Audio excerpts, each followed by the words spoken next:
Christians and Muslims disagree about the identity of Jesus. Christians claim that Jesus is the divine Son of God, but the Quran denies this. In Surah 9, verse 30, Allah maintains, the Jews say, Ezra is the son of Allah, and the Christians say, the Messiah is the son of Allah. These are the words of their mouths. They imitate the saying of those who disbelieved before.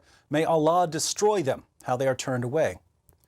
According to this verse, when Christians call Jesus the Son of God, we're imitating those who disbelieved before. We're imitating the pagans. But this is just nonsense, because Jesus was identified as the Son of God by an unparalleled cloud of witnesses. Let's consider a few of these witnesses. Jesus was baptized by John the Baptist, and in Matthew 3, when Jesus comes out of the water, the Spirit of God descends as a dove, and a voice out of the heavens declares, "This is my beloved Son, in whom I am well pleased."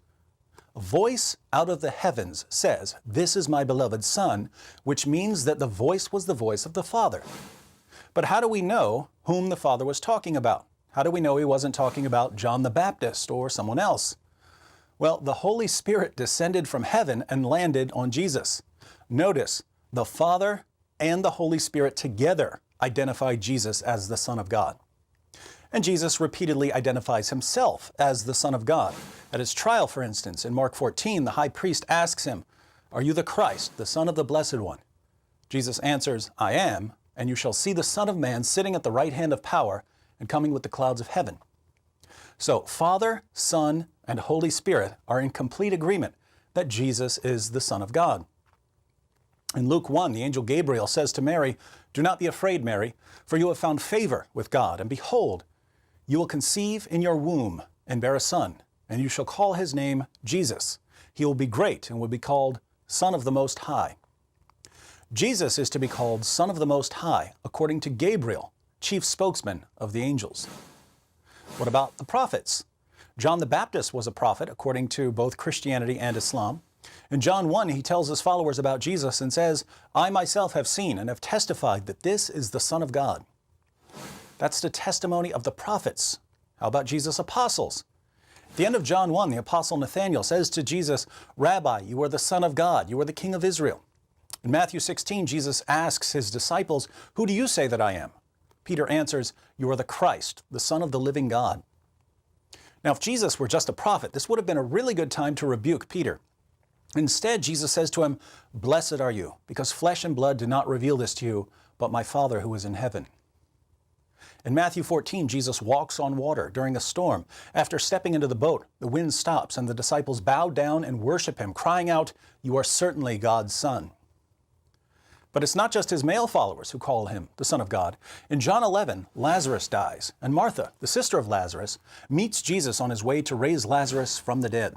We read, "Jesus said to her, 'Your brother will rise again.' Martha said to him, 'I know that he will rise again in the resurrection on the last day.' Jesus said to her, 'I am the resurrection and the life. He who believes in me will live, even if he dies, and everyone who lives and believes in me will never die. Do you believe this?' She said to him, 'Yes, Lord, I have believed that you are the Christ, the Son of God, even he who comes into the world.'" Martha and the apostles and John the Baptist were all Jews. But even some of the Romans called Jesus the Son of God. When Jesus died by crucifixion, there was an earthquake, and the Roman centurion and those who were with him shouted, "Truly, this was the Son of God." Interestingly, demons would call Jesus the Son of God as he was casting them out of people. Now think about the diversity of witnesses we have. The Father identifies Jesus as the Son of God. Jesus identifies himself as the Son of God. The Holy Spirit identifies Jesus as the Son of God. The angel Gabriel identifies Jesus as the Son of God. The prophet John the Baptist identifies Jesus as the Son of God. Jesus' apostles identify him as the Son of God. Martha identifies him as the Son of God. The Romans identify him as the Son of God. Demons identify him as the Son of God. Everyone who could possibly identify Jesus as the Son of God identifies him as the Son of God. 600 years later, Muhammad comes along and tells his followers that Jesus was not the Son of God. And this proves that Muhammad was a false prophet.